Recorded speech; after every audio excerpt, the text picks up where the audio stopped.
You can't be a sneaky snake.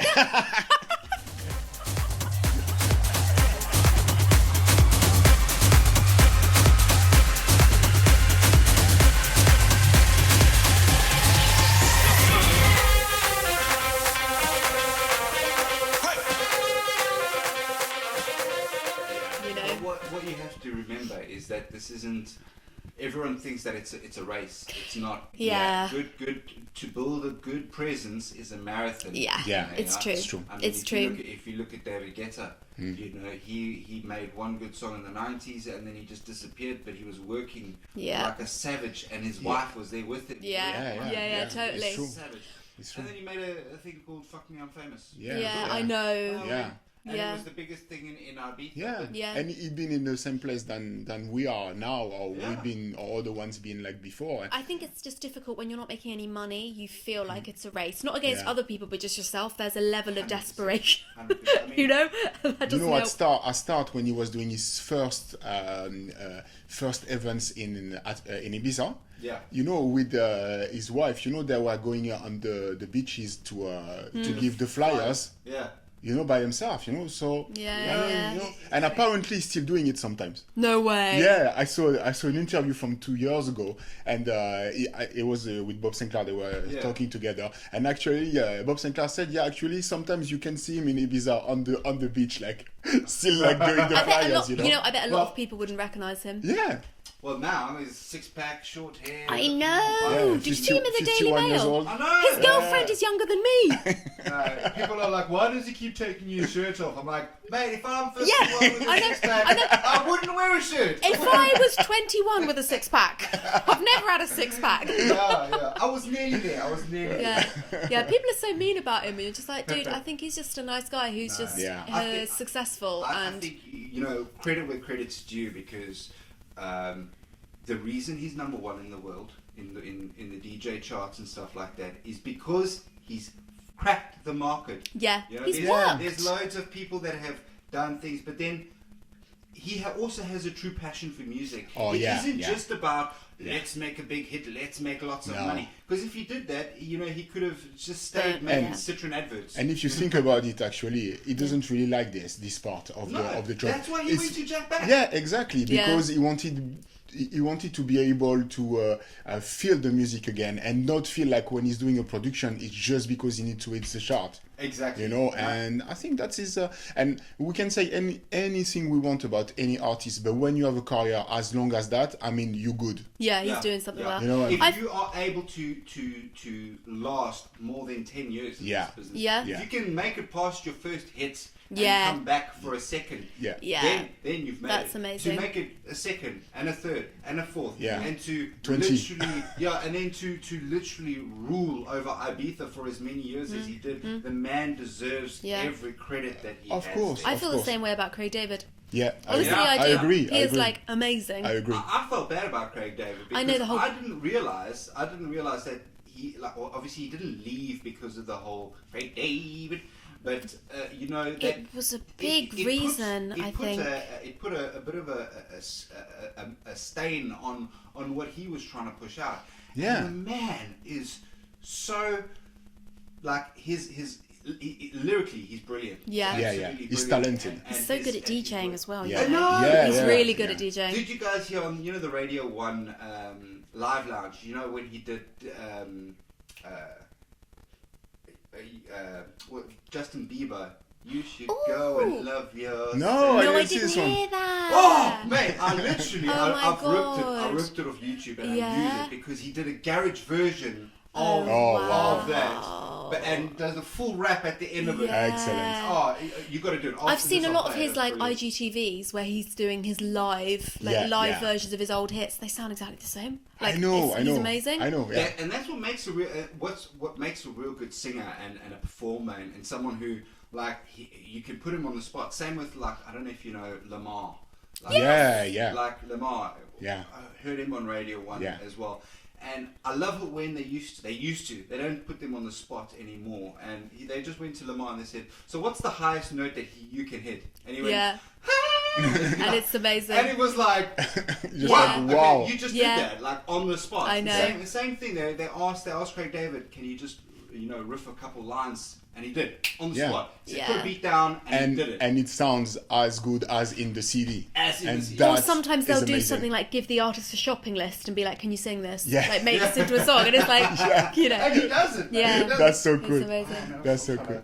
Yes. So I actually saw something in what you said, because supported by world-class DJs, including David Guetta, Diablo. So straight away, Diablo was one of the first DJs that I actually discovered when I first came to this country. Yeah. Oh, excellent. I was very big into Diablo back then.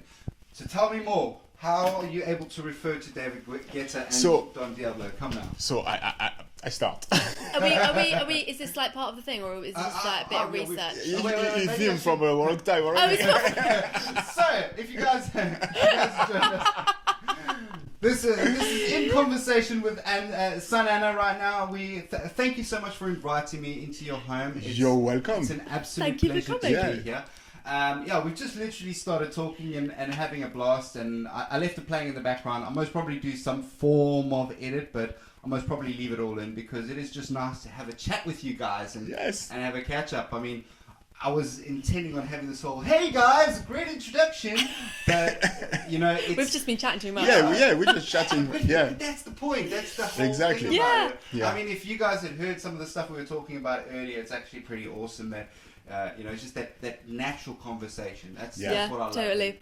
And the whole thing is being able to catch up with you guys, because when I actually met you guys first was at the We Make events. Yes. You had that amazing, like... Yeah, DJ we walking. saw him and I was like, this guy's cool. Yeah. Like, he's super DJ cool. walking. Yeah. I love that. Yeah. Well, I don't think the hashtag We Make Events crew thought I was that amazing. Rocking up to a silent event. Jamming, let's go dancing. Yeah. I want to go dancing with you all night. It was that song. Oh man, I made a whole playlist of But that was quite funny, It was to go funny. to go to this a silent event, Yeah. with the DJ desk. Like what? Oh man, Janie had. Oh, if we had that speaker working, Janie had that awesome Bose speaker. Yeah. And like we were connecting it, and it was like 5 minutes to the end, and I'm busy connecting it, and it keeps going. Boop, boop, Yeah, no battery. I was like, people keep turning around, looking at me like, Honestly, I'm surprised we didn't make the Daily Mail. Sidebar of shame, in a good way. Honestly, we deserve to be on that bad boy. It was most probably my fault that we didn't make it, because I was like, look, I'm not an idiot. Yeah. And they were like, okay, let's film someone else. I was like, just trying to explain. Look, I can read a graph. I'm not that stupid, They're like, okay, he's one of those guys. Okay, let's just turn the camera. Turn the camera. So, okay, no, but it was so much fun. It was so much fun. It was cool. And it's like, it's only when we do events like that, or there's some interaction, that we get to hang out. And I think that's such a shame. And it's not by anybody's fault. It's just because, let's be honest, what are you doing on a Friday night? Oh, I'm working. What are you doing on a Saturday night? I'm working. Yeah. That's when we work. And, Yeah. The week time is, maybe free for us DJs, but a lot of DJs also working during the week, to keep the bills paid and stuff. Yeah. And you've also got promotions and all this kind of stuff. So to be able to sit down with another DJ and just, shoot the shit, as they say. Or just It's chill quite out. unusual. I love it. Yeah, love it's it. actually I difficult. saw a gap in the market. See? Smashing it. Yeah. So obviously, so to go back to it, our old times. So actually, but we are a lot in the music production, and so we made a few tracks last year, like more than a few tracks actually, quite Made a lot. about 20. I think we Yeah, released. 20. We've released 20 over this lockdown. Yeah. Is that on your own label?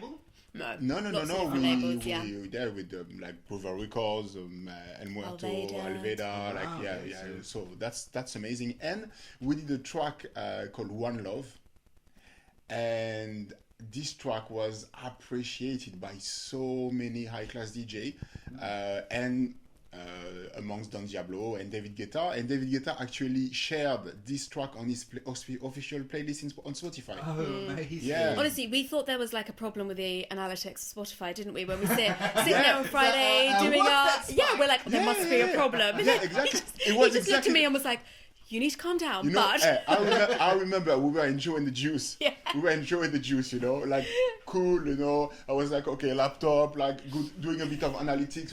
And look at Spotify, and I say, hey, what's that? Hello, David Guetta plays. I was like, no way. And I'm telling you, I'm French, okay? So oh yeah, it was amazing for me. It was like, whoa! I've made it. He then just went out for the next hour and a half and was like phoning calling all all his my friends saying, you know what? I would be on Instagram. I'd be milking every second of it. That was incredible. But it was so unexpected because you know, like when you make tracks and you always have a few that are your favourites, or you make one, you're like, oh, this is so groundbreaking, this is awesome, it's going to do amazingly. And then it doesn't really do anything. And then you do something like One Love, and you're like, yeah, it's cool, like, you know, but you don't really think there's anything particularly special about it. But it just, like, touches people, and you just don't know and why. And we had people like, Kryder downloaded for his radio show. Like, we are like, oh my God, it was incredible. Yeah. Incredible. And, and it happens after a few times, not with David Guetta, but with other high-class DJ also.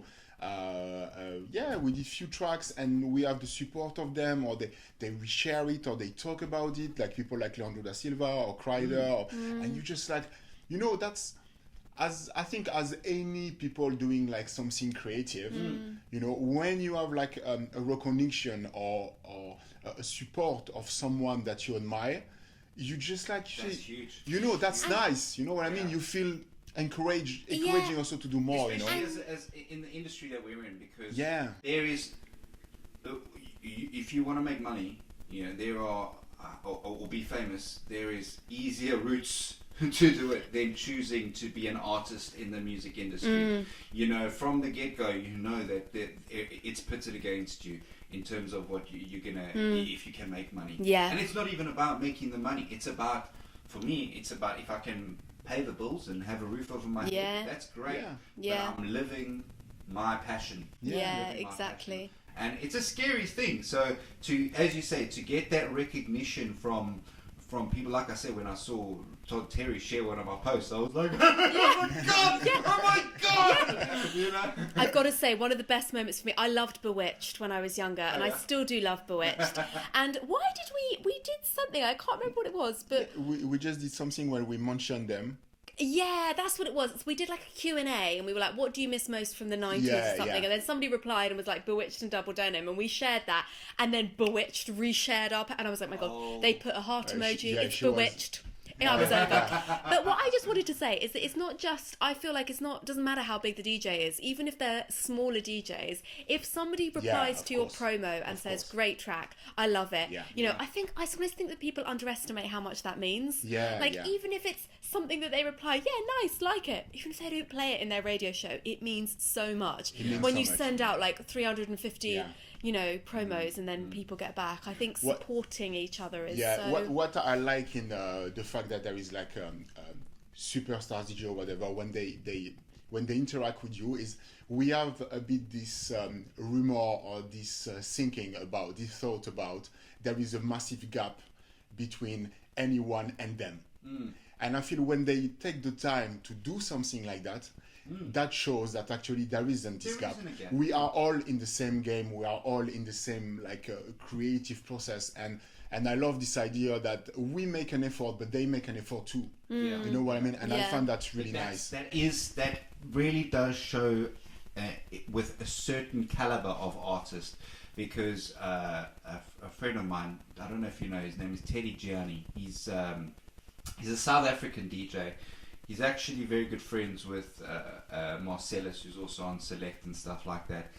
Turns out we're literally from the same town. He went to the school that was like 7 miles from my house. No way! But now he's here, and he released a couple of tracks that then got picked up by Sandy Rivera. And obviously flown out, got into the studio, done big shows with Sandy Rivera. And when I saw that, and I was like, I obviously coming from South Africa, coming from very far away, and having this dream to be, you know, in the music industry, to be a DJ and all of that kind of stuff, and to see someone who is really good at what he does, because Teddy's production is brilliant, but to see that, exactly that, from going from that level to then all of a sudden being picked up by a mainstream artist, as it were, and then pushing through to that next level, and then getting his track out there and getting it played in all the big rooms and stuff like that. You know, it is really encouraging to go. There isn't the only barrier is really the barrier in your mind. Yeah. Oh yeah, definitely. And I think also with the music industry, you work so hard. I mean, people think that you don't do anything in between gigs, but you work so hard. You spend hours and hours, nothing, and then you just need one thing. You just need, like, you know, your friend with the gigs. You just need one thing, and that then gets you up to the next level. We sort of have like a metaphor that we use, as in, like, we're standing on a floor, and then the lifts keep coming and there's not space for you to get in the lift, and then suddenly there will just be space, or there was some and then you might go up 3 floors, or you might just go up 1 floor and then the lift might break down, but it doesn't matter. Like, you just have to keep trying to get in that lift. Just, you know, for me it was that have you ever played GTA, Grand Theft Auto? Yeah. I love how you didn't even look at me like that. I definitely wouldn't play it. And for me, that's kind of what life feels like, because it is that thing of, like, you finish the one thing, you drive around, you hijack somebody, you know, you go around the corner, and then it goes, you're going to meet another guy who's then going to give you another opportunity, and you go that next rung up until you fight in the crime boss. Yeah. And it really does feel like that in terms of my career, because, you know, I came here with £500 in my back pocket. I said, let's see how far I can take this. And I kept working, and I kept working, and I kept working. And I think I wasn't getting anywhere. But it was only when Facebook kept sending me the pictures of me 5 years ago, and then I looked at my DJ system, and someone caught me, like, there by my DJ box, and I was there holding my my CD folder going, like, and then my girlfriend, who's my wife now, is sitting in the back, like, you know, and I've got these, like, really terrible Wharfdale speakers, and I'm Citronic CDJs, you know, and now I'm running Pioneer, I'm running Mac, and I realize, hey, actually, I've taken big steps up. I just haven't realized it. And when you take that step back and you think, hang on, you know, I am making those steps. And they say that there is no such thing as luck. Luck is a combination of preparation and timing. Yeah.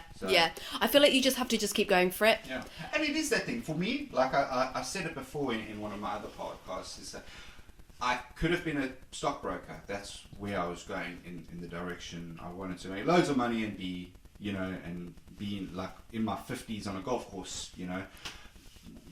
That was the ambition, just have money, you know. And then I found DJing, and then I was like, came home one day and I was like, Mom, I'm going to be a DJ. She's like, oh! My poor mother made all these sacrifices of, you know, to get me into like the best school, and moved house, literally moved town just so that I could be at that school. And, you know, and then I come, I'm going to be a DJ. But she supported me 100% because that's she knew amazing. the passion of music. That's amazing, yeah. But it was that thing of DJing and the music industry and any arts, really, there is no guarantee of success. No. In the corporate environment, I can work, I can get my degree, I can go sit in an office for 5 years until somebody makes me a manager, and then I'll have that paycheck and I can just day in and day out. But if you think about it, does it really matter? No. I mean, because I've got a second one on the way, and I've been saying to myself for like the last 4 years, how have I been able to pay the bills just solely DJing? You know? And I've been able to. So it's like, why don't I just carry on? And the thing is, like, we've both worked in offices and had, like, you know, normal jobs. Yeah. And you just realise, like, I thought I was, You start living for the weekend and hate yourself for it. Yeah, and you sort of, then you realise, actually, there's security, but, I mean, is there really? I mean, you can get sacked at any time. I mean, and I used to work in PR, and then there just came a point where I was just like, no. Because I did music, like, when I was younger, I did classical music, went to the Royal Academy of Music, was really like, and then I was like, no, I'm doing classical music, I want to do electronic music. So I moved into that, and then I was like, no, I just need security. Let's just get some security. Yeah. And I did PR for like 2-3 years. What made you break away from deciding, no, I'm not going to do PR? What actually gave you that push to go full time? To be honest, I think I always wanted to do it. I think it was just me almost testing myself, because I think I was just testing myself, because it is a really difficult music industry, and really difficult industry. And because I'd been in classical music for so many years, and I'd worked professionally as a professional flautist and done work with the BBC and the London Sinfonietta and stuff, and to give all of that up was quite scary for me. Sure. And then I think I just almost wanted to really make sure that electronic music production and DJing was what I wanted to do. So I was still doing all of that on the side, but then I was also doing PR. And then after just like 3 years, I'd had like 3 different jobs, and I was rising up, and like was then a manager. And then I was just like, but literally, so what? You know what I mean? I can keep going like this, but it doesn't bring me the joy, and I just wanted to have that freedom. And I think that really helps me now, because I think when I was 21, 22, and I was really trying to make it in the music industry, because you don't know what the other side is, I feel like you don't know actually how much better you have it, like actually how much, however difficult it is, music is what I want to do, and music is my passion. And that's, I think, what I've realised. So even now, like, when things are difficult, or I look at somebody, now people have been furloughed and stuff, and I think, God, I wish we had been furloughed. And I think to myself, actually, no, actually my soul is where it's meant to be, and that's the most important thing. I have to say, so that's helped me. I am very grateful for Hermes, but I hate being a delivery driver right now. Definitely. That's what my life consists of. Yeah. But, there is a great song that I listened to growing up, and it might be actually down your street, because it's that Africanism kind of vibe.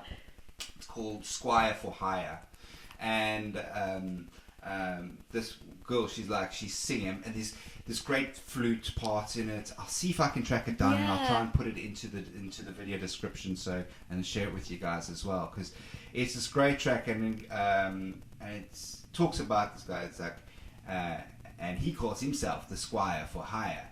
And when he has to do a couple square gigs, but boy, when he was through, always knew where he would go, to the low, and then like the vibe comes in. And it's talking about the fact that he's a squire. He has to do all these kind of jobs, but the passion is for the house vibes, and that's exactly it. It's like you might have to do other things to make sure that the fundamentals are done, but your passion and your love for the music supersedes all.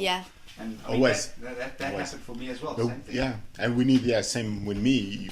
You need often to take the time that you need to just realize what you want, or where you want to be. It's a process, and it depends your background, it depends if it's been hard or not, it depends of so many things, the people also you cross your life, because there is also people, they don't help you, or they or they make things complicated, or you make things complicated because you are interested by this kind of person because you think at the time is good for you, but actually after a while you realize oh my God, what I'm doing, going off completely on a tangent. And more you wait, and more difficult it is. But it just, you have, this morning I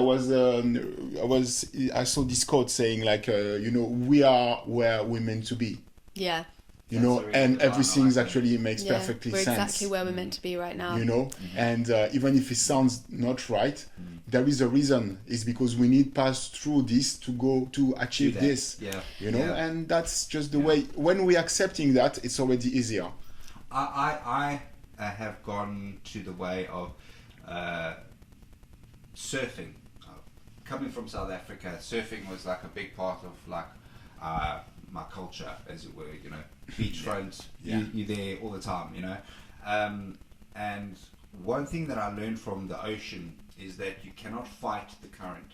You fight the current, you will drown. 10 times out of 10, you will drown. You cannot fight Mother Nature. But what you can do is you can harness her, you can ride the wave, accept the position where you're on. And many times, that people go, oh, you're getting pulled by a rip current and it's pulling you out to sea. Don't fight it, because that current is going to pull you out. By the time it's taking you out, you're dead tired and you're going to drown. But let the current take you. Let it take you out.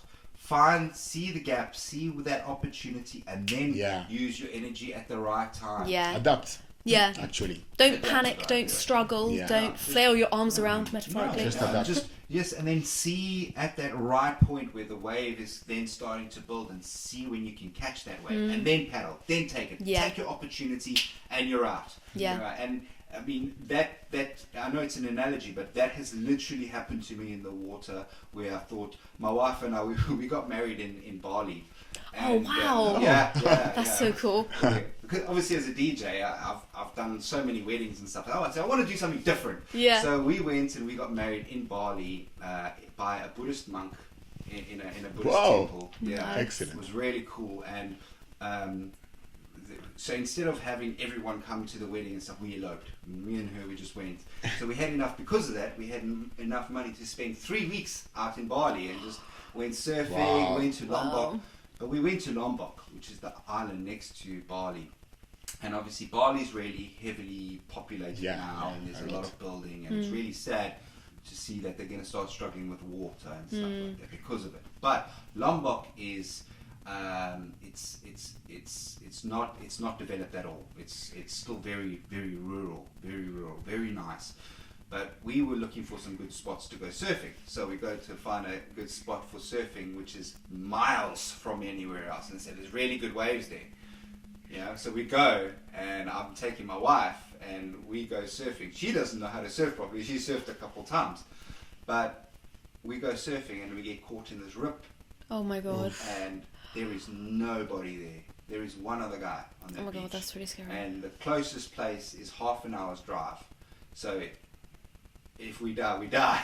Oh, whoa. Oh my god. And like, this is on our honeymoon. So I turn around and we look, and I say, babe, okay. And she goes, oh, we've gone over a bit towards the rocks there. Just a bit. And I was like, okay, babe, right, what we're going to do is we're going to paddle this way. And she's like, yeah, but that's going more out. I said, no, we're going to, just follow me. Oh my god. Don't stop, don't turn back. Yeah, don't look how far we are. She's fitter than me. She's paddling away, and I'm behind her. I'm trying to keep up without stopping. I'm like, don't stop. But we finally, like, I let the rip take us, and as the water, if you understand how rips work, you understand that the swell's going to chuck you out the side. So I let it take us, and then we went out, and we made it out, because I let the wave take me. I let the energy take me rather than fight it. I mean, I've gone off on a tangent, but but that's a really good way of describing it. And that's so true. And that's what I've seen with my life. But that whole experience just kind of solidified for me that it's like, life will throw things at you that you do not expect. You're gonna fight it. You're just gonna hit a brick wall. Let whatever's taking you take you. And same with this whole thing with lockdown. I personally, I don't agree with a lot of the things that have happened, a lot of the government policies. But having said that, I'm not going to be able to fight the world, the world that we live in right now. But what I can do is take a step back, reassess my position. What can I do? I have to first think about my family, think about how I can support them, and then I can think about how I can still do what I'm passionate about. And that kind of where this all came about. Also, what your story says is good to accept some support also. Yes. If he just panicked and not listened to you, because often first we fight, and second we're fighting alone. And actually we don't need to fight, and second, if people want to give the support or we need to take the support and trust people. I think, accept that people. It's hard though. It's really super hard. To trust people. My God, it's so difficult. I'm one of those that wear my heart on my sleeves, and as a result, if you let your heart out, you get hurt. But I think it's good to keep going, even, and more we have experiences, and more we have experience, and more we have possibility to be hurt, and more we hurt, and less we trusting people, and it's just that vicious circle. Exactly. So, but I think, like, sometimes, if you're not hurt, you're sort of not really gonna get anywhere. Like, it is painful sometimes, but then if you're gonna, like, if you want all the positive things, you also have to put up with the fact that sometimes it will be hard and it will be painful, because if it was easy, like, why wouldn't everyone do it? Like, it's a great life when it's going well. It's such fun. It's so cool. Everyone would do it. Like, if it was easy. Yeah, exactly. Yeah. I think that's also. But I did find that like the select family for sure has been a big thing in my life. Like I said it in previous podcasts, and I'll say it again, because I got in with I don't know if you know the Saxman. Have you ever heard of that? Yeah. Ben Barnett. Yeah. I love you, Legend. Ben. Absolute Legend. Absolute Legend. I met him, and it's kind of when I met him that things kind of changed for me. It changed direction, because I was already doing a lot of Hilton hotels along the Thames and stuff like that, and boat parties and stuff like that, and struggling. And as a working DJ, to I can't go out to clubs and promote myself, because that's the night that I'm making money, so I can't go out and do that promotion because that's the night that I'm making money. So it's really hard to make those right contacts and everything like that. Then I met Ben at one of these events, and we just hit it off, and he was so real, so genuine, and I found that so rare. And I was like, and he was like, oh yeah, we'll do some work again. And I was like, oh yeah, I really hope so. Thinking never going to hear from him again, as you hear this so often. Oh my god, yeah. And he phoned me the next week. He was like, Dave, I've got some work for you. I was like, really? Wow, okay. Yeah. And then we just started working together. And then I met all his his friends, all of the AAA family. And then 2019 was like a really huge year where we did the London's O2 Arena. We did London in the Sky. The platform that was going in the sky. Oh yeah. So I was working with AAA on that. So we did the DJ on the ground, and then we had the DJ that goes up in the lift, and we did the whole cocktails. But the contacts are so important. I mean, we are in. But I think in every business the contact is really important. But I feel in the music industry, in the art industry in general, it's really, really important to make contact. But it's also really important to judge well the people, and because I've been in loads of circles where that's been, but very being few true people, also, very few people have been willing to allow me into the circle or even have a conversation or anything like that. Whereas when I got in with AAA and all the things that they were doing, because they're doing some amazing events all across London, really, and when they kind of brought me on board, and then I was doing this, and then I then met some of the other DJs. It was DJ Dom Booth, and he actually heard me, because I had to do an announcement. I was like, ladies and gentlemen, your next flight is leaving. And like everyone turned around and was like, hang on, you're South African. Yeah. That's not a South African You've come accent. a long way. So they were like, oh, you got a good voice for radio. Do you want to work on the radio? I was like, yeah. He's like, do you want to get on Select? I was like, yes. And then it kind of snowballed, and from meeting him, and then he asked me for a favor, and I'm always happy to help whenever I can. So I helped them, and then they reciprocated, and then I just fell into this world of people that were genuine. You know, not this two-faced, only trying to look out for themselves to get the better gig. It was about everyone for everyone, rather than working together. Then I met Joshua Roberts, came on the station, and it just kind of snowballed from there. And I keep saying it, but every DJ that I've met on Select so far, firstly, they sing Josh's praises because of the fact that he's able to bring together such an amazing lineup of these DJs, of like really good, amazing big names, and keep going it and keep them all together. Also, that's because that's one job to bring everyone in the same project, but you have to keep going it and keep make people, even if there is whatever, it could be like small issues or whatever, it's easy for everything to fall apart. Yeah, you got to keep the quality high as well, make sure everybody is the consistency of the radio shows, and also the way in which he structured the days, like in terms of the music. Like he never basically, sometimes I am overcritical of the music I play, because I sometimes go a bit too commercial. You know, I've got a very commercial edge to my sound. But what does he do? He sticks me on a drive time slot, because that's going to work for the drive. He doesn't try and change you. So he allows me to be me. He'll give me criticism when he feels that it's just, and anything that he says I take as gold. And also he has one word. What's that?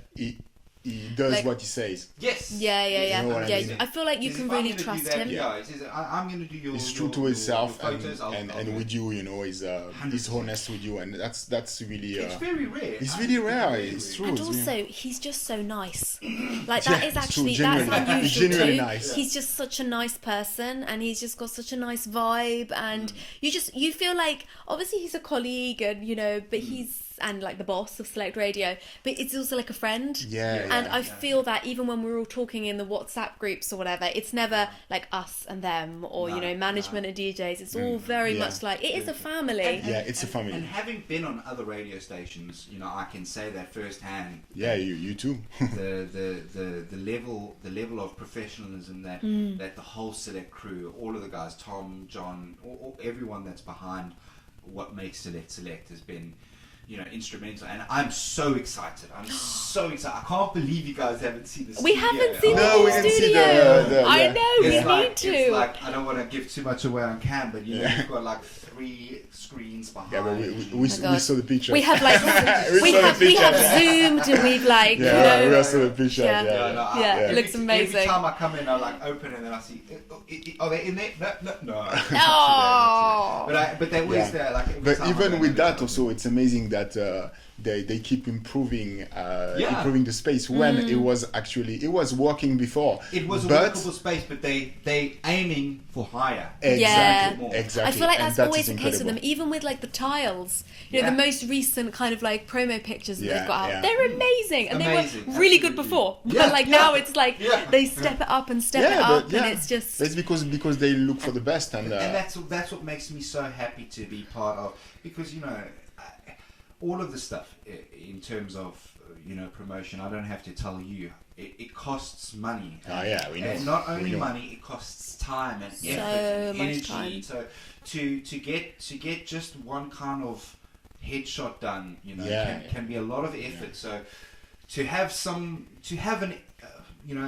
a machine, shall we say, in the background fighting our corner, so to speak, for the sake of all of us, is fantastic. And, the work that they're doing behind the scenes, I cannot wait. And guys and girls out there, if you don't know, if you haven't heard of Select, please do yourself a favor, go selectradioapp.com, that's APP, or download the Android or iPhone app. It is epic. You can listen to music 24/7, and there's always some banging house tunes any time of day. So I thought I'd just drop that in there because it's definitely worth it. So back to you guys. Obviously, I want to know more about your show, because I stumbled across your show by accident.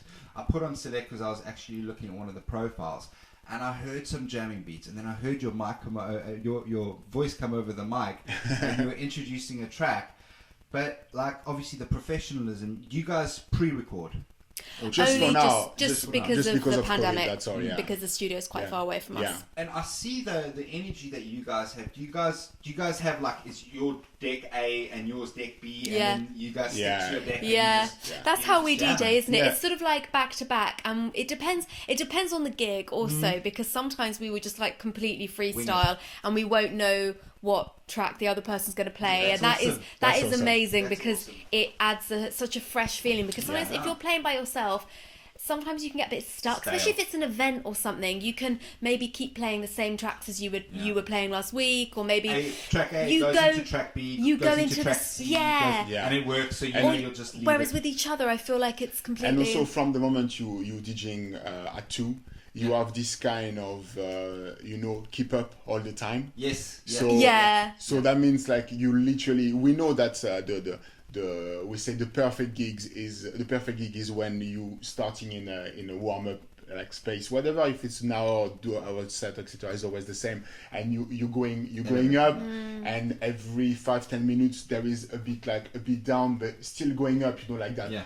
My God, it's so easier to do this when you are 2, because automatically there is a way also, or you want to impress your friend. So you want to do something, and another one. Yeah, it's like a constant challenge. Yeah, exactly. And because of this challenge, you go up, and also this good energy between you. You have the crowd can see that and can feel that, and often they're so with you even more. I see the energy in your guys' live performances. That's amazing, and the way in which you do it. I mean, I can see the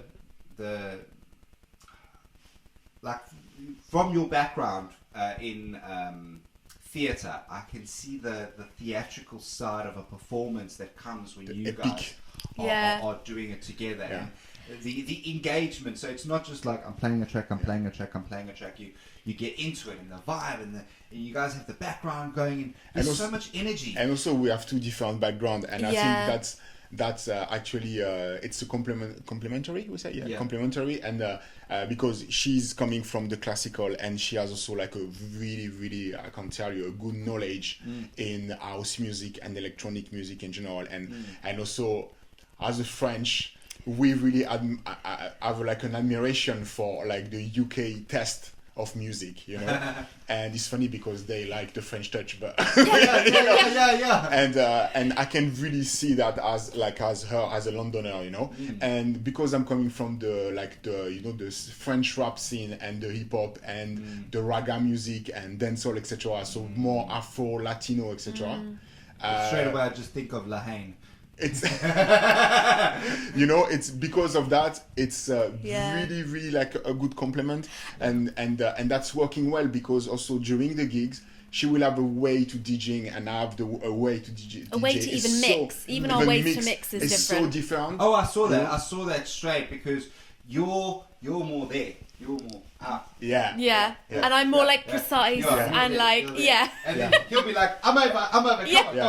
That's the difference between composer and producer. 100%. But I think that's really cool also to say, because when we produce music, I feel like our different skills also complement each other. Exactly. So when we do a track, I tend to do all the composing. She's composing. Okay. Yeah. And then you do... And I'm doing the production. Side of things. That's amazing because again, like I've said this before, I'm actually very lucky. I did a bit of studio time, very small session with Josh Parkinson, and I mean the amount of music he puts out is ridiculous. Yeah, it's amazing. And it's just like puts a track after track after track.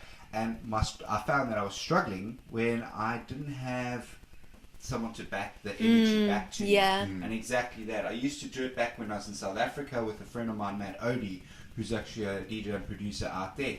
He did the same thing. He'd be sitting on the chair because he was using Reason and Cubase. I struggled with Reason. So I struggle with Cubase. We just used we use Logic. We just use Logic. I'm on Logic now. We know what we like. We stick with it. I tried Ableton, but I was just like, I got there, did half a course, and I was like, it's too much. Logic is the best name of program because it's literally Logic. So I went on there, but when obviously back in the day we would sit there, so he would be sitting in front of the computer and he'd put a beat on and I'd be like, no, wind it back, let's put a bit of a flick to it. And then he puts a flick and I'm like, yeah, that's good, next one. And then you get that energy where you bounce back and forth. So to have somebody working alongside you to get that energy. But we don't actually even work at the same time. No. So I will compose on Logic. Like compose everything. Yeah, really composing. Like electronic music. Yeah, really composing, And then, because I'm also, I was like trained as a producer as well, so I can do it, but... So you've got the full... so do you, because you used to write as well. I can compose too, but I like what she does.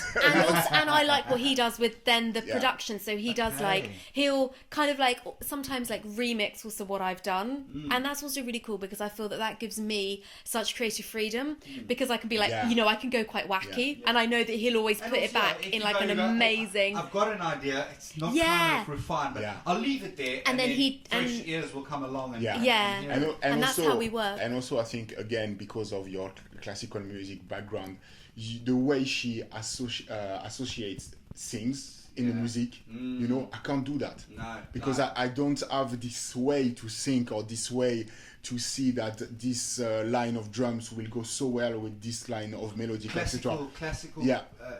No, so I love this way to do it because that makes something special and epic. Yeah. You know, but because it takes it away from the normal electronic production of music, exactly, and gives that classical edge. Yes. And some of that is lost in modern music today. But you'll find that big artists, like big name artists, use the classical structures. Yeah. Because the reason that they're called classical is they've been around for hundreds of years. The and they work. Yeah, exactly. But then equally with the way that you put things into a structure, and you do like a really tight structure, and the work that you do on the drums, the work you do on the instrumentation that I do. It sounds like you guys are such a happy couple. We really are. And that is because in the production side, first I started like years ago by remixing things, you know, and that's really, I would say. Did you start on vinyl? No, I start on CDs. But, and tape also. I tried. But I remember, back in the day, I remember like with friends, like I've just like DVD players and doing parties with DVD players. It was like, my God, I would love to have like a record of this to see how horrible it was. Yeah, there's no pitch control or nothing. You have even a delay. You have even a delay when you press play. Because you have to know that it's going to be 1.5 seconds from the time you push play. So if you time the pushing of the play right, but we did it. Get a beat in sync. Exactly. If you're lucky. But we did it, you know. But as remixing a lot of tracks, I love dealing with something already made. Because I love the fact to create something from something already existing. Because it's I don't know, it's always, you say, okay, you know, I love that, but I have an idea and I want to do this idea on my own, you know. And so actually, because she's composing, when I'm producing, I'm feeling in the same way, and that's what I control. That's what expressionism. I feel right with, you know. So I can take, and actually I produce the composition like a remix, even if it's actually our own track. You know? That's nice. So it keeps the sound fresh. Exactly. And I love listening then to what you've done with the track, and it's like exciting, and I always can't wait to hear what you've done. And like that is a surprise. It's like a bit of magic. It's a surprise for her and surprise for me too. And I can then listen with fresh ears again, and then like sometimes we go back and I'll change stuff, and then.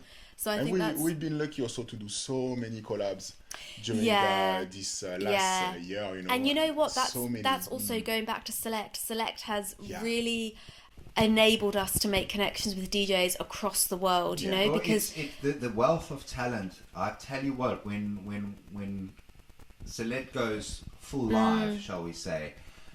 I think things are going to explode for all of us. Because the wealth of talent, everyone that I've spoken to, everyone that I've dealt with and had any dealings with, from Next State to Josh Parkinson to yourselves, Sam Dowling, you know, just Ollie Weeks, in every area of music, Select has something to offer that is really something to rival any dance radio station out there.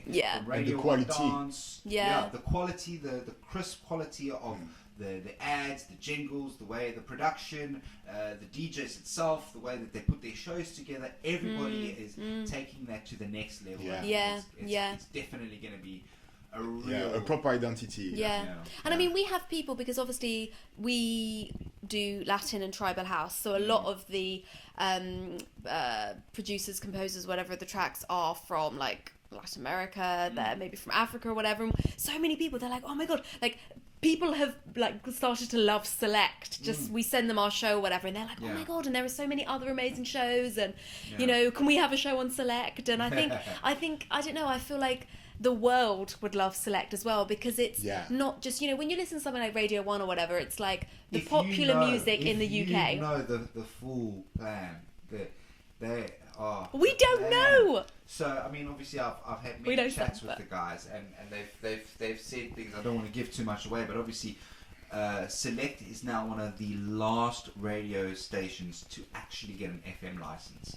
This last run of FM licenses was the last FM licenses that are ever going to be given by Ofcom. No. From now on. No way. Yeah. Really? No more licenses. Why? Because over 50% of all radio listeners are now on DAB. Yeah, that's true. So FM is on its way out. So now, where you want to be is the DAB. FM is still a very vital and important part of radio at the moment, but it's moving over to DAB. So what they're doing, so obviously we're getting the local FM license, then we're going to get the local DAB license, then there's going to be a DAB license for like Norwich and for Manchester, and then we're going to get a total, and then we're going to get a global, so that eventually that's the direction. And that's what I love about Select, that these guys are not resting on their laurels at any stage. So we want to get to Jupiter, okay, so where's the first stop? Or we need to get to the moon, then we need to go to Mars, and they're just looking at the next space and the next space and the next, and then but that's a beautiful ambition, you know, to and that's what you need from the people managing, you know. You need it from, like, obviously everybody involved, but you can be as motivated as you want, but if the people managing are not motivated, then literally it's just so frustrating. And that's exactly what I was saying earlier, is the fact that your energy that you plow into what you're trying to do is aiding to the machine that is now, this locomotion that is now starting to take place, and that even though you're not having to constantly push your data input your data, because there's other data that's being input to keep the machine rolling, so that eventually, you know, it's going to be a lot easier for all of us, and we can just do what we love without having to bend over and break our backs. Exactly. So constantly feel like you're fighting. It's going to be interesting. So exciting. I'm sure. Imagine in a couple of years' time, we'll be sitting in a penthouse saying, "Hey guys, welcome back to another podcast." Should we just play this little like retro bit of the interview we did? Where we back in the day. But I wanted to ask you guys. Now, obviously, you guys are a DJ couple. You guys are married. You live together. I want to know, where did Sunana start? How did you guys meet? How did you guys actually go from being googly eyes to each other to actually we're still googly eyes with each other. other. We're still doing that. Well, and so from that to then getting on the decks, I want to know the story. What's really interesting is we actually met when she was DJing. Okay. So she was DJing, and then you saw her on the deck. So you must have been like, I found my wife. No, actually. Was it one of those play my song? There was a misunderstanding. No, okay, wait, let me change screens. Tell me about it. No, actually, I was with the friend who was actually the manager of the DJs in this place. Hotel chain. We won't mention the name. Yeah, exactly. Hotel chain. And she was DJing, and he just wanted to introduce me to her because then you were gonna be DJing. Because I will be. And also, she was like, "Who's this guy stealing my residency?" I was like, nah. I fought to get here, mate. You're not like coming in. No. There were lots of other DJs there as well. So I didn't feel threatened. It was a team of DJs, so I was just integrated the team of the DJs, and so we just met like that, and I came back a few times to see her, but generally because she was another DJ, I was just coming in England. I didn't know a lot of people, and I generally came just to chat, etc. And I actually, that's, I don't know, maybe you believe me or not, but that's true. I actually asked her, but not just her, if she want to go for like a drink or whatever, but in my mind, but after my English was extremely bad, okay? So I mean, when a French man says to you, "Oh, would you like to go for a drink?" Of course you think that it's a date, you know? But I didn't see that like a date. It was more like, if you and your friends, you're doing something, and I will be happy to come because I want to meet people. I want to. And she actually understood that it was a date. It was the day, let's be honest. Okay. And so I turned up like by myself. So when it was few days later, she sent me a text, tell me that maybe this date, if you want, we can, and actually I went there, but I saw she would be with people, and because I saw she had a boyfriend. No, actually, I saw she had a girlfriend. And the only reason why he thought I had a girlfriend, and this is what I mean about the misunderstanding, was because I was talking about my friend, and he, because he's French, he misheard she for he, and then thought I was talking about a girl. No, he for she. No, because my friend's a girl. I don't know. You misunderstood. Yeah, she was talking about like just a friend, you know. And but actually, I saw it was. Or maybe I even said girlfriend, as in like as my girl. friend who's a girl. Oh, she's a girlfriend. Yeah. You know, so in my mind there was like absolutely no chances. But when she arrived just by herself, I said, oh. Okay. Classic guy. Am I a lucky man? Drops. I know, and I was like counting down the days. I was like ready, and like you know. And I can't tell you, man, how terrified I was because I never before had to talk to one person in another language in English that I don't really talk like currently, you know, for hours, you know. It was alright. I talked most of the time. Fortunately for me, she's talking a lot. Yeah, because when I met him, he then got like really shy and quiet, and I was like, oh no, why has he asked me if he's just going to be? So I was just like nervous talking. Yeah, you know, and actually that was talking. amazing because I didn't have to talk too much. Yeah. And I was glad because I was so in panic. But you see, and then How we many stayed years ago out. was this? When was this? It was 5? 4 years ago. So 4.5. Yeah. 4.5. So we stayed out until like 2 a.m. until everywhere in Camden had closed. Yeah. And then we saw each other like every day since then. Yeah. Literally every day. Like we moved in together after like a month. And you know also what is amazing, I mean, I'm not really believing in destiny, etc. But sometimes there are things you just like, wow. I met her the day I moved in London. Oh wow, that's crazy. And then it was about a month later, then we talked, but the first time he came in. I don't think you said hello the first time. Sorry? The first day you came, I don't think you said hello. I think he just came in with you in the bar. Or did you say hello? Yeah, Oh, you did actually say on the but first day. he just say like hi, he just say hi, you know, it's just introduce her quickly, and after we went to just stay with my friend, you know. But yeah, that's amazing, you know. It was the first. I just moved in London after so many years that I dreamed of. So you came here specifically for your career then? Yeah. I was to be completely honest. I was like really bored of my country and so many things I not agree with, and you know, and also we don't blame you. England. And you know, also when you feel yourself in a place or wherever you go in your town, you feel there is a bad memory. You just feel like, you know what, that there is more bad memory that, because I had like so many good memories. Don't misunderstand me, but when you realize that actually the bad memory is starting to take the step on, you know, you just feel no, that's you know. And I always wanted to come in live in London for like, oh my god, I think 12 years before, you know. So at the first opportunity, I just, you know what, you're doing it, this guy. Yeah, and it was, so my friend Laris was the manager of this team of DJ, and he proposed me a job, and I said, you know, I'm coming. I know it's risky, I know it's not sure and I just say, you know what, okay, it's the time. That's really nice. So 5 years you guys have been together, and you guys have been inseparable since. Yes. Yeah. And it's working. SUNANA was born. Yes, I was born. I think we did our first DJ gig together that New Year's Eve. So we met in November. And then December, we did our first New Year's Eve. But SUNANA wasn't. But SUNANA, we weren't called SUNANA. We were just called Son Philip SUNANA Her. And then it was a good couple of years before then we. But now it's like 2 years. 2 years, like officially SUNANA.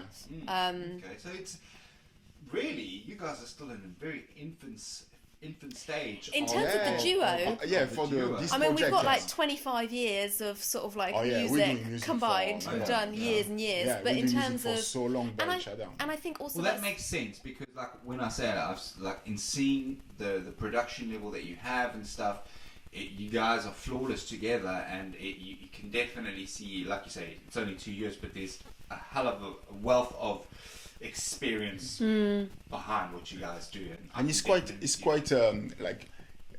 energy wise quite easy to work with each other. I was gonna ask, do you guys ever clash? Because I find that so hard. I said it last time, I I look at people that are duets, because I spoke to the Mascanata Bros, and obviously they met when they were in college, and Ross and Kyle, and they stayed friends, and it just when I think they're both studying, they're both trained as actors. They did, and they were able to just gel when they were working together. And I haven't been able to find anyone. Like, I've got DJ mates. I've got loads of DJ mates. Yeah, and I can go back to back. Yeah. But I've looked and I've tried to find people that I could work with on a constant basis. But to find somebody on my same wavelength of what I'm trying to achieve, the closest person I ever found was Matt Odie back in South Africa. Shout out to Big Boy if you're watching. But I think since then, I've I think also there is alchemy. It needs to be right. You know what I mean? That's my thing, is the fact that not only are you guys DJing together, you guys are living together, you guys are married, you guys brush teeth together, you know. In the morning, he's... No, we don't. No, we don't get in turns. Have you seen the size of our bathroom? Like, we can't both fit in there. He has a better toothbrush than me also, so I'm well gel. I mean, my wife can't stand my chewing sometimes, you know. She tells me how to wash the dishes half the time. I mean, I couldn't imagine mixing with her, because she'd be like, why are you mixing like that? Why is your crossfader over there? But the secret is she's really lovely. Oh. So it's easy. Can you stop buttering her up? You've already won her. You've won her. And he's lovely but too. It's easy. But honestly, I think we don't. I mean, I know I wouldn't believe it if somebody else said this, but we just never argue. We've never had an argument. I know people say that's really unhealthy, but we've literally never had an argument. I think just because if there's ever anything that would turn into an argument, we've talked about it so much that it never turns into an argument. And I think also, like with the work, we're really true to each other. If there's like, that's really open communication. Between a partnership. And I think also the other thing also that's really important in like a work situation, like we trust each other and also we don't blame each other. So like for example, if we're DJing, okay, and one of us has a track that we really think we should play and the other one thinks, oh god, I wouldn't go that one next, we're just like, oh, we might say, sure about that, and then we'll be like, yeah, okay, they play it. It may well set the dance floor on fire, in which case cool, but also it might kill the vibe, and it has sometimes. We've both killed the vibe sometimes. But we don't blame each other. We're not like, well, that was your fault, you picked it. We're just like, never mind, let's just try and rein it in again, you know. And I think that goes across like all of the relationship also, because it's like, you know, if there's one thing also that one of us feels particularly strongly about, it's fine. The other one will just be like, yeah, fine, okay, go on with it. We try to respect each other the most possible. But there is also something that helped us a lot. Is, you know, at start, because of the language. Okay. You just go, I don't understand. It's more like you have to speak simply, because if not, the other one doesn't understand. You know what I mean? And so because of that, take it back down to simple. You can't sort of like. So because of that, you can't be a sneaky snake. So you can't be a politician. Yeah, you can't be a politician. Yeah, you can't do that, because, like, you know what I mean? If she would have talked to me like in a way really like, you know, English and slang extra, I would be like, what the hell? Yeah, I had to tone down my street tendencies. Yeah. Sure. Yeah, blood. Yeah. And same with me, you know, I could talk only with the words I have. And they were good words. You had a lot of words. You know what I mean? I speak delicious English. So because of that, he was always like straight to the point. Yeah. And so when you do that, the communication is quite clear. Yeah. And when you start like that, but you keep the habits, and even after, when the language is less an issue or not an issue, I hope anyway. No, I'm the one that's trying to learn French now. Are you learning? So, are you doing it on an app or anything? No. No. I've tried Duolingo. My best friend is a French teacher. And he's teaching me. Yeah. Oh my god, I've hit a wall. I have hit a wall, people. Honestly, I've got to the whole like, what is it that I've even got to? The direct object, all of that. You know, I was okay with the whole le la li le but now that I've got to like all the sentence structures, I'm just getting a little bit confused now because we go on a walk every morning, so we used to like practice the French. So when it was just learning the vocab, that's fine. I can do that. But when it's like now super complicated, it's easy to go. Je m'appelle Anne. Yeah, exactly. And I know all the little words, but it's just, and then we'll do an exercise, and he'll teach me something, and then I'll do it, and he'll be like, no, that doesn't go with the rules. It's difficult. But he's an amazing teacher, and I'm very grateful. Thank you, Jason. He's amazing. Well, you're getting somewhere. Exactly. So but it's the small steps. I mean, I actually. When I was 16, my mom actually decided, she was like, you're going to go live with your grandparents in Portugal.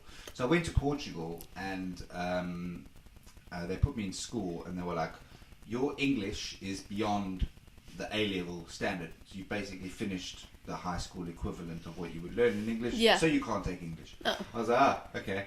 So I can hardly speak Portuguese, and now I've got to take another language. So I was learning French. I had to take French. But being taught it in Portuguese that I couldn't fully understand. So I was there like, le blouson est bleu. Oh my god. Chemise est blanc. Oh my god. That's pretty much all I remember from my French lesson. Yeah. And then it was tough. It was really the tough. French is a really tough language to honestly, it's really, even as a French person, we know that the language is complicated because the grammar and because all the masculine and feminine. You have to say, you don't say I'll throw a stone at you. You say I'll throw you with a stone. Yeah, I know. What is that with the widths and with the? I know, but you know what's quite good, because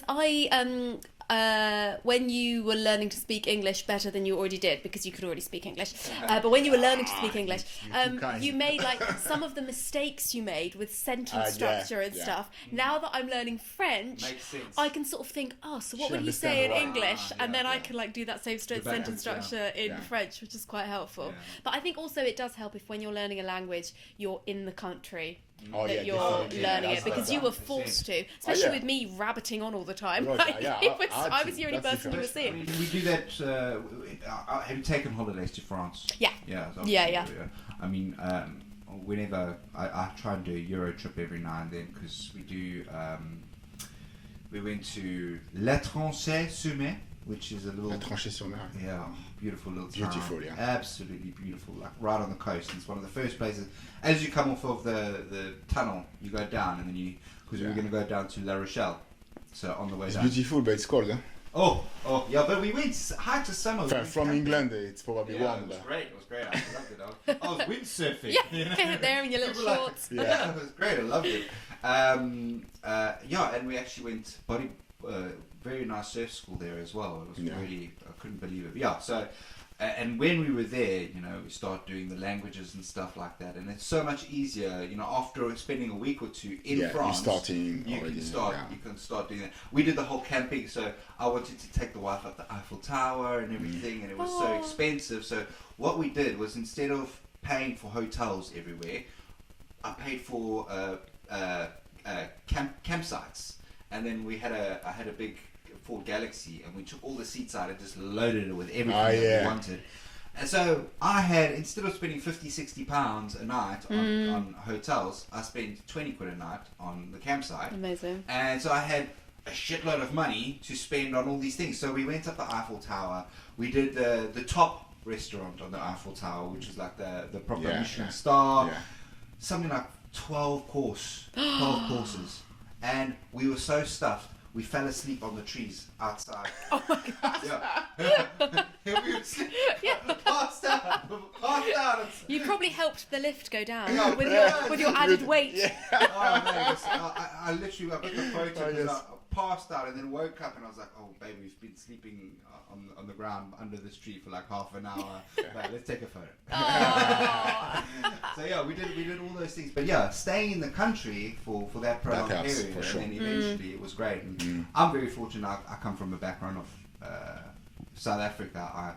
I'm Portuguese, so I can speak a bit of Portuguese, but I speak Afrikaans, which is almost identical to Flemish. So it's a crude form of Dutch. So when I did my Euro tour, I go anywhere I went. That's cool. Yeah, I could literally, if I was in. But when you speak English, it's already like you can go in so many places. Yeah, problem is if you go to France and you go, parlez-vous in English? And they no. look at you and go, no! Even if they do speak it. Yeah. No. And then they'll say, they'll look at you and say, you need to learn. Yeah. You're like, hang on a minute. I'm like, well, you can say that in English. So Exactly. I remember we did a gig in France and, oh my God, we all went out for a meal before with sort of like people who worked in the club and our booker and everything.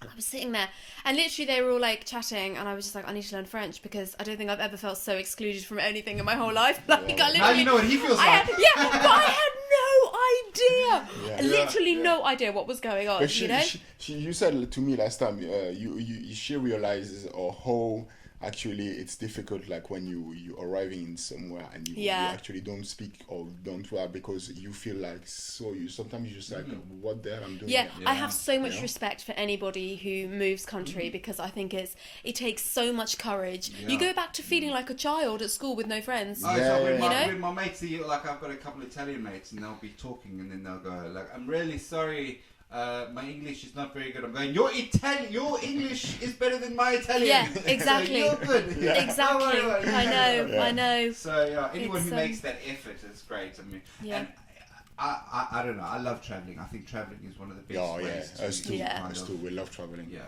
and as I've been very fortunate because of the DJ. You know, January is a very dead month for DJs. You know, so.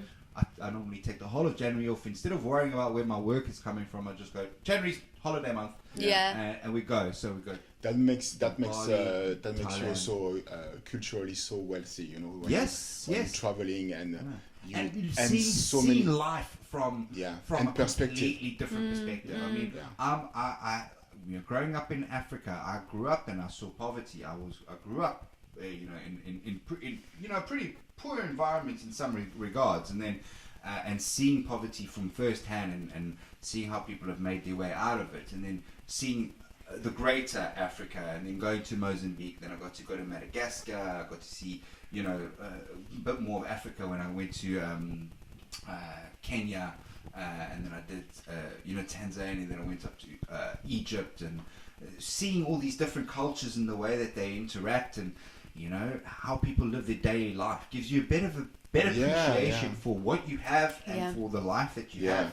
So make you step back also from the issues you have and just realize that actually it takes you out of yourself also. You suddenly, everything that was so big and important in your head, you're just like, it's almost like when you look up into space, you're like, I'm so small and insignificant actually. Nobody cares, and that's a good thing. It dawned on me when I was working on the ships as a DJ and we stopped at this one island.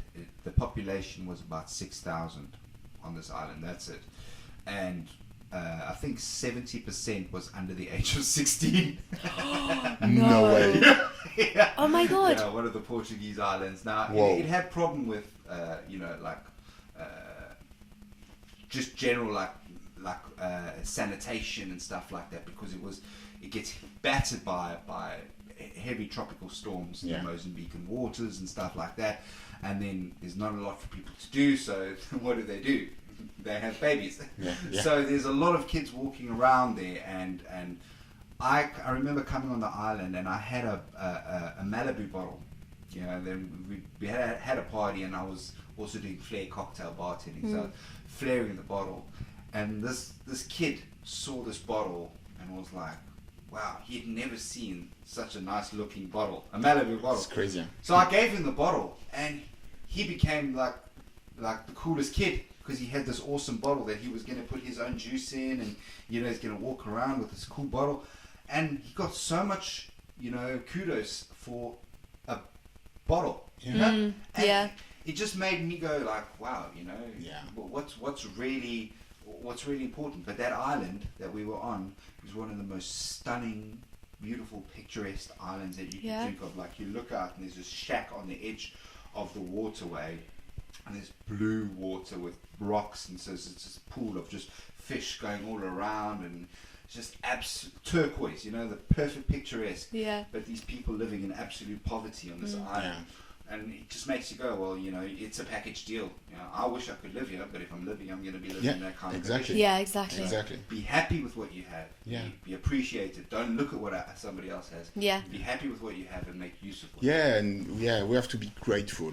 You know, happy and grateful of what we have, and also realize that we're actually quite privileged. But the problem also with the West End of the world often is also we are quite spoiled, because it's not spoiled voluntary. It's not like we spoiled because we want to be spoiled. It's just because it's the habits. We used to have something, so there is a moment we're taking it for granted. Yeah. People take it for granted even just to have a home. Yeah. And I always think, like, if I have a home, if I have somewhere to live. Yeah, and that can be tough. I mean, and especially now with everything that's happened over the last year, one thing that I've also seen is people taking for granted, they realizing the things that they took for granted.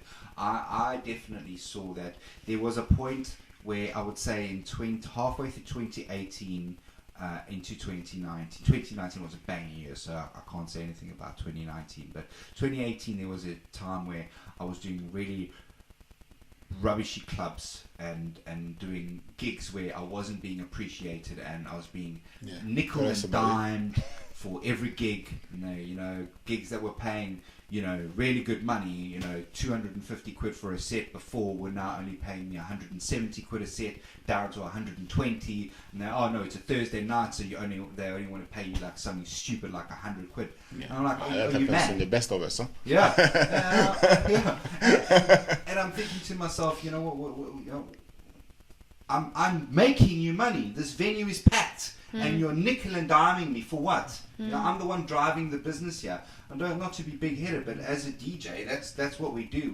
We assess, and the music we play affects what is happening in the venue, and we have control. If we decide to play the right music at the right time, we have control if that bar is going to be packed. Yeah. And we have control if the whole venue is going to leave at one shot. We have that power. Yeah. And for a while, it was like people weren't appreciating that. People coming up to the DJ box going, play Drake. Yeah. I'm like, no, I'm not going to play Drake now. I'm in the middle of a house set. I'm not going to start playing hip hop. No, well, you're a shit DJ then. You know, and you guys are giving me that stare because you know you've seen it all, and it's just to get that, and then this break happens, and then people are all that people are saying is, I just want to party. I just want somewhere that has live music. I just want somewhere where I can go and hang out and have a chat. So people are starting to realize that, hang on, you know, I need to appreciate the fact that I've got a pub on my corner. And instead of phoning and complaining because people are making a noise at 11 o'clock at night, I should be grateful that I've got somewhere to go and hang out with my friends. And I think also something else is that it's not just the music industry. It's like all of the other industries that bring people joy. If you're getting joy from something, whether that's like watching Netflix, whether that's listening to something on Spotify, everybody who was involved, almost everybody involved in that was freelanced and probably an artist. Like, you look at Netflix, like, they're all freelancers, you know? And I feel like... Did you see that ad that the government... that the ballet dancer, the ballet dancer, man. Oh, man. And did you see how they ripped it apart? Yeah. I loved it. When they ripped that thing apart, I was like, you shove that campaign where the sun don't shine. Yeah. You telling me about freelancers. Who's the person that did that colouring? Who's the person that did it? And that dancer, do you think she's a full-time employee? Yeah. And people also think that, like, it would be the same if you just had an iPod on instead of a DJ in a club. You know what I mean? And it's just like, no, it would not be the same. Or even in a restaurant, it's not the same if you have an iPod. If you have a rubbish DJ, then maybe. But it's absolutely not the same, like, because as a DJ... You know, I feel like a good DJ, you have so much more behind you than just having a USB with good tracks on it.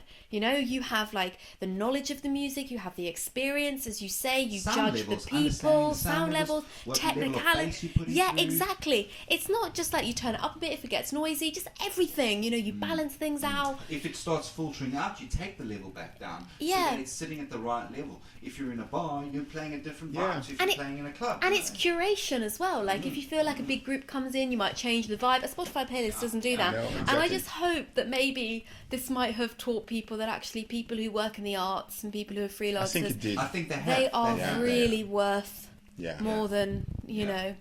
Yeah, no, definitely so. And the hashtag We Make Events definitely shone a light onto all those different sectors, because I think every single week they would put a different sector on the chopping block, so to speak, where they had the guys, everybody who had I think the one picture I saw was really epic, where they had like all the sound tech guys, and everyone had their fly case, and they all had to bring a fly case and put it up in front, and then and you had like 100 different companies all with the same sort of fly case putting it in there, and it was just such a visual representation to show that here all these freelance guys, all these people that are the ones that are carrying that equipment to and from to make the gig possible for us DJs and for big performers. Exactly. The people that you don't even hear or see of are the vital, important lifeblood to make these events. Look, all the big stages. Like everybody in hospitality, security, graphic designers who design the flyers or whatever. What about the guy who gives you the spritz in the toilet? Exactly. The stamping on the wrists, everything, the cleaners, the people who are going to clean the toilet. The club you wouldn't want to go to a dirty club. No, but somebody's week in there, week out is doing that job. And so when they say they want to close down Fabric because they want to turn it into a block of flats because it's going to make the landlords more money, it's like, okay, that's going to make one person more money, but you're putting 3,000 people out of the job. Exactly. Because you take that one club out, it's the cleaners, the DJs, the sound, the lighting, the venue maintenance, the general running, and the shops around, the residents and the shops around, and tourism. Nobody comes just because there's a new block of flats. Exactly. This is endless. This is absolutely endless, and it is really nice to see that from the conversations, because I was fortunate enough to speak to the owner of Fabric, his daughter. I actually got to do some work with her when she came and did some work on our festival site, and she got us free tickets to go into Fabric, and we got treated. We basically walked in, had a good time and everything. But just to see like the general running of the place and what they had to do to have that place at the level that it was, it's not just a couple of quid here and there. It's huge business. And a huge machine that keeps so many people going. So to just chuck that to the side for housing, and because people didn't like the noise pollution, now people are going, where's my noise? Where's the sound? It's like what we said with the artists. When a company is able to stay around for so long, it's because there is a machine behind. There is like a lot of work. There is a lot of people doing everything they can to make this work and work again and again and again and again. And it works because they're all involved. And if you shut down something like that, but it's so many people actually involved, and you shut down all of them. And London is known for its like vibrant nightlife. Exactly. You didn't come here for the scenery or for the weather. For the weather. No. You come here because of the theatres, the nightclubs, the like hospitality, the restaurants. Because you feel alive. I sat on a hill. There's this beautiful place in Morningside, in where I'm from, Durban. Now Durban's this great place which has got a big hill that goes all the way up to, eventually just keeps going up until you get to the Drakensberg Mountains, and then it goes proper up. But basically you've just got this hill and then goes down to the ocean. So it's a beautiful view spot where you can overlook the city. And I would sit there and I remember, and I was like, right, I'm getting somewhere with my DJ career. I was still in high school, but I already had a couple of residencies in clubs and I was doing really well. And I looked around and I said, I can stay here and I can be number one in this town and be number 7,563 in the world. Or that would still be pretty good, 7,500. Let's be honest. That would be good.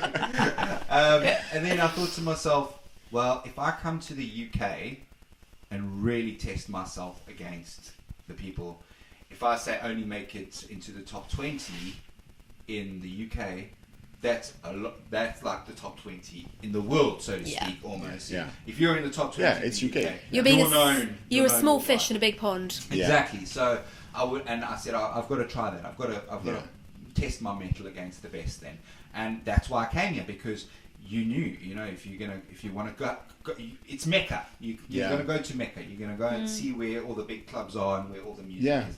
And that's what. And it's the best way to evolve also. Yeah, and I think that's also how you learn, as you say, like evolve. Like when we're collabing with people on tracks and stuff, we always collab with people who have something that we produce work that we like, and also in some ways are bigger than us, whether that's elevate you. They say that, not always, we don't always, sometimes we just like their work, but but that's good. It's how do you say it? You learn from them. That's the thing. The best way is to be always the smaller fish in the room. That's, Robert Kiyosaki says that in the sea, because in the room there is no fish. There is no fish. You're screwed. Most businessmen say that. They say that if you're an entrepreneur, you should be the dumbest person in the room. Yeah. Yes. What you have working for you should be the ones to help you. Yeah. And you are the sum total of the five people you keep in your circle. Yeah. So if you're keeping people that aren't trying to elevate themselves, you're never going to elevate. Yeah. You got to try and find those people and seek out that. Yeah. And that's kind of what I've done with my music as well. I've looked for, because I want to do production. I'm stunted in my production ability at the moment, and that's partly because I'm lazy, and just partly because of time. Like with having a family, doing the radio, trying to do projects like this, and so many things. To find the time to actually sit down and get that by myself is really hard. You will. But putting myself in a position where I have to see people like Tim Cullen, Josh Parkinson, Marcellus or Dan Healy, all of these guys that I've seen and been able to work alongside to see how they operate, has given me invaluable knowledge which I didn't have before on how to actually make the music and actually create it. So it's starting to form in my head on how to kind of find my own sound, so to speak. So. Yeah, it's inspiration. You have to be with people that you want to be like yourself. Yeah. You know. Yeah. But that's why I say. That's why I'm loving Select. I'm loving. I'm loving being able. We love Select. Yeah, there is so much love. There is so much love in this community. We're gonna make a festival. Yes. Oh my goodness. It's not. Let me just say to the camera, it's not set in stone just yet, John. Don't panic. Tom mentioned it, but don't worry. We are in conversation about it, and when things do happen, we'll give you all the information about it. But that's going to be an epic time because I can host a stage ready to go. Mascanada Bros can host a stage, which means we've got all the kit and we've got all the experience and the DJs to be able to put on a show that will smash it. That is going to be the festival to go to. Believe us, Posh Peeps. Definitely. Yeah, we're definitely looking for that. Yeah. Oh, that'd be so awesome. Yeah. But actually, that actually leads me on. So what do you guys have coming up for yourselves now that things are starting to come back into play? I know that you guys have got your set residencies that you're going to be falling back into. Do you have anything? So firstly, where are those residencies? Where can people catch you? And then what do you have lined up? So we have the privilege to be in the reopening of Embargo Republica. Okay. Yeah, so that's extremely amazing. 21st of June. 21st of June. Big reopening. Yes, and there is also Josh is one of the other amazing DJs there as well. Yeah. Josh and is that a few Roberts other or amazing Parkinson? DJs. Roberts. Danny Dove also. Yeah, Danny Dove. And also so where's my name? And also in the there is also the week of it's like a week of reopening in Ballybolison. You know Ballybolison in central Shoreditch. Yeah, Shoreditch. So it's super cool. We used to play for them before all of this. Okay. And so they're doing like literally a ball pit, but a nightclub in a ball pit. Oh, yes. And the pizzas, the truffle oil on the pizzas. Can we just take a moment? Yeah, it's beautiful. Oil. You got to eat them before the DJing though, because otherwise there's a lot of greasy. Yeah, that's going on. It seems like it is very greasy. Been down that road before. Yeah, she's talking about experience. Experience. It was me. This DJ in 900. What's going on? Yeah. Oh, a bit of cheese. Sneaky snack. Big up to all the DJs working over there too. Yeah. No blame.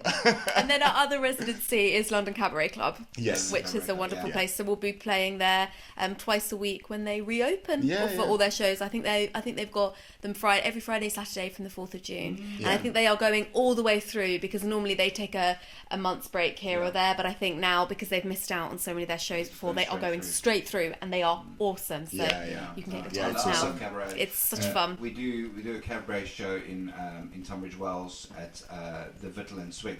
They every now and then they have a proper cabaret show. They have the proper queen that does the presentation and everything. That's amazing. It's so cool. And London Cabaret Club, they're amazing also because I feel the test of what they do, it's amazing. And also the subjects are original. For example, right now it's around the James Bond story. Okay. But with a twist. Yes. And when you think about that, like, it's a cabaret, and you just, the first reaction is like, oh, you match like James Bond when something like so suspense, thriller, action, etc., with like the beauty and the glam of a cabaret, and actually they do it, you know. Oh, wow. It's amazing. And that's so cool. Yeah. I do. I think I went there with my wife for a show.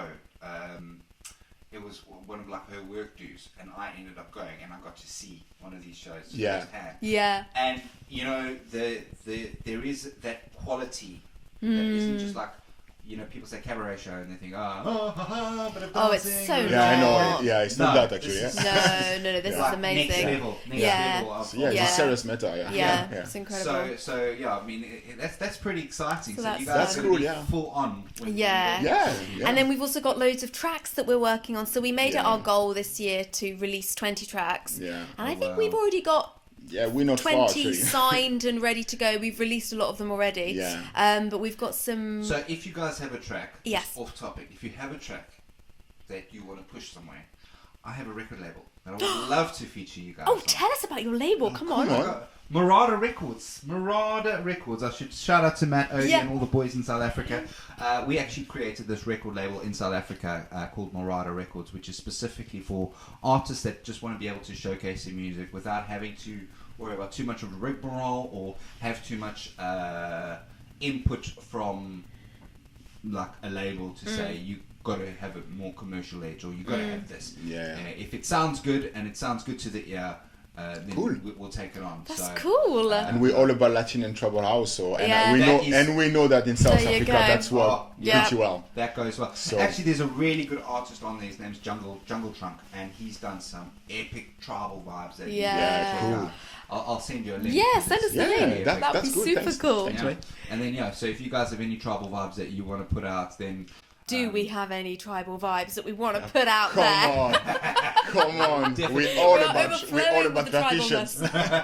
Lovely. No, that's really that's cool. I've got to say, guys, thank you so much for having me into your home. It's been so nice to chat. Yes, it was so good. Chatting to you. Thank you for coming. And I hope you liked your peppermint tea with a twist. I did. Yeah, peppermint and licorice tea. Yeah, I was not expecting that sweetness. I was just expecting the mint hits. This one is amazing. Tea I'm pigs. taking that home for my missus. She's going to be like, it's nice. Very luxurious. We do have our tea section, and there's like literally at the moment she's on raspberry leaf tea because we're trying to drive the baby out. Okay, that's what that does. Apparently, but it tastes awesome because I took a sip and I was like, am I going to get pregnant now?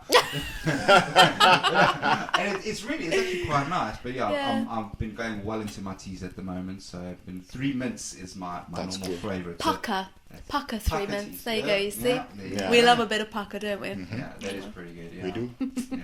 But so I've got to say thank you so much for having me here. And welcome. before we end, I need to just let people know. Obviously, SUNANA, I'm going to put all the information about what you guys have coming up, and also some of your releases. We'll put that in the comments description, guys. If you are watching up to this point, don't forget to like, share, and subscribe. It's down below, and it's free to do. So give us a thumbs up if you like to hear what SUNANA have been up to.